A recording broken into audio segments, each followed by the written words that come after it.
ഈ വീഡിയോയിലേക്ക് നമുക്ക് ഓണരുചികൾ തുടങ്ങുകയാണ്. അപ്പോൾ ഇന്ന് സാമ്പാർ, സദ്യ സ്റ്റൈൽ സാമ്പാർ എങ്ങനെ നമുക്ക് തയ്യാറാക്കാൻ നോക്കാം.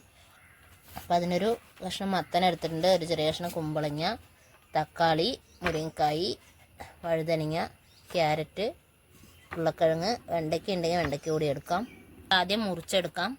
അപ്പോൾ കഷ്ണങ്ങളൊക്കെ മുറിച്ചെടുത്തിട്ടുണ്ട്. അപ്പോൾ നീളത്തിൽ തന്നെ പച്ചക്കറികളെല്ലാം മുറിക്കണം. പാലക്കാട് സദ്യ സ്റ്റൈൽ സാമ്പാറാണ്. കഷ്ണങ്ങളെല്ലാം മുറിച്ചെടുക്കണം. നമുക്ക് പരിപ്പ് വേവിച്ചെടുക്കാം. പരിപ്പ് ഒക്കെ ചേർത്ത് കൊടുത്തിട്ടുണ്ട്.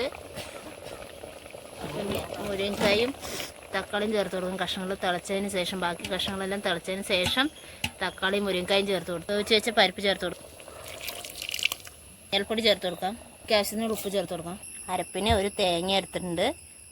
പിന്നെ കറിവേപ്പില, ഒരു ടേബിൾ സ്പൂൺ കടലപ്പരിപ്പ്, ഒരു ടീസ്പൂൺ ജീരകം, എരിവിനാവശ്യമുള്ള വറ്റൽമുളക്, മല്ലി, കായം, ചെറിയുള്ളി, വെളുത്തുള്ളി, പുളി പിഴിഞ്ഞ് ചേർത്ത് കൊടുക്കാം.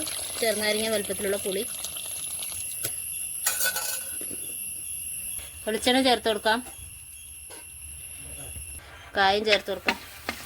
കറികൾ ചേർത്ത്, പുളി, കറിവേപ്പില ചേർത്ത് കൊടുക്കാം. ചേർത്ത് കൊടുക്കാം. എരിവും കുരുമുളകും ചേർത്ത് കൊടുക്കാം. തേങ്ങ ചേർത്ത് കൊടുക്കാം. തേങ്ങ വറുത്തെടുത്തിട്ടുണ്ട്. അപ്പോൾ ചൂടാറി ശേഷം അരച്ചെടുക്കാം. അരപ്പ് അരച്ചെടുത്തിട്ടുണ്ട്. കഷ്ണം നല്ലതുപോലെ വെന്തിട്ടുണ്ട്. അരപ്പ് ചേർത്ത്, അരക്കപ്പ് വെള്ളം കൂടി ചേർത്ത് കൊടുക്കാം. ചെറിയൊരു കഷ്ണം വെല്ലം ചേർത്ത് കൊടുക്കാം.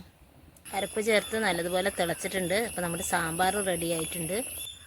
മല്ലിയില ചേർത്ത് കൊടുക്കാം. കറിവേപ്പില വറുത്തിടാം. വെളിച്ചെണ്ണ ചേർത്ത് കൊടുക്കാം. കടുക്, കറിവേപ്പില,